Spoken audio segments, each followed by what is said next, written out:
जी सोमठाणकर बाबा, खरंच एखाद्या 18-19 वर्षाच्या तरुणाला सुद्धा लाज वाटल इतकं प्रभावी व्यक्तिमत्व, इतकं प्रभावी भाषण त्या बाबाने दिलं।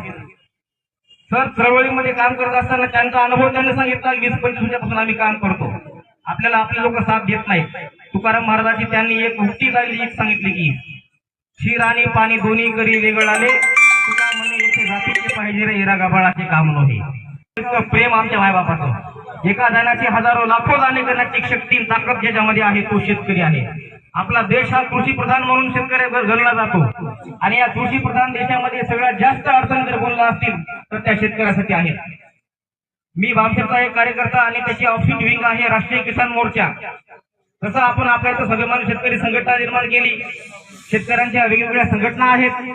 तसं भारताच्या पूर्ण राष्ट्रीय स्तरावर राष्ट्रीय किसान मोर्चा नावाचं संघटन आहे जे शेतकऱ्यांच्या प्रमुख मागण्यांसाठी अहोरात्र लढत असते। या आंदोलनाला ज्या ज्या वेळेस तुम्ही आवाज देसाल त्या त्या वेळेस आम्ही आमचे पूर्ण कार्यकर्ते घेऊन हजर राहू आणि जी वाटेल ती लढाई असेल, मग रास्ता रोको आंदोलन असेल, निवेदन देणं असेल, मोर्चा असेल, धरणं असेल, कुठलंही आंदोलन असो, आम्ही सगळ्यात पुढे राहू।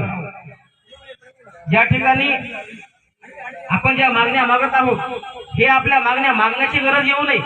ज्या लोकांना आपण निवडून गेले, खुर्चीत बसवलंय, त्या लोकांचं काम आहे याच्यावर बोलण्याचं।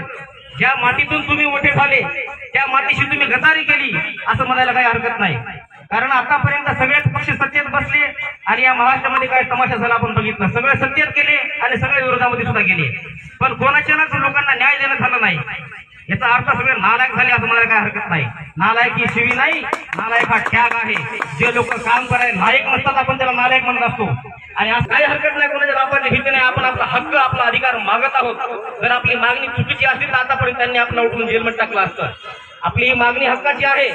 जर तुमच्या शेतकऱ्याच्या जर ऊसाचा उतारा 10.5% आला, 4,300 रुपये काहीतरी वरी एफआरपी ठरलेला आहे, 4,000 रुपये। आणि एफआरपीचा जो केंद्राचा जो नियम आहे त्या नियमानुसार जर तुमचा 1% जरी ऊसाचा जर समजा 1% उतारा वाढला तर जवळपास 350 रुपये प्रत्येक टक्क्याला वाढवून दिली पाहिजे। काही कारखान्याला आरसीसी नुसार साखर आयुक्तालयाने नोटीसी पाठवल्या। जवळपास 28 कारखाने महाराष्ट्राचे आता असे आहेत की त्यांना मराठवाड्यामध्ये की त्यांना कारखान्याला नोटीसी पाठवल्या आरसीसी अंतर्गत की तुम्ही शेतकऱ्यांची थकबाकी रोखून ठेवलेली आहे, तुम्ही का दिली नाही।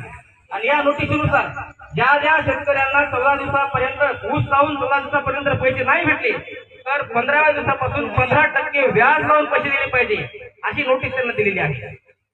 आपला कारखाना असेल, आपल्या परिसरातला कारखाना असेल, आपल्याला जे भाव दिलेले आहेत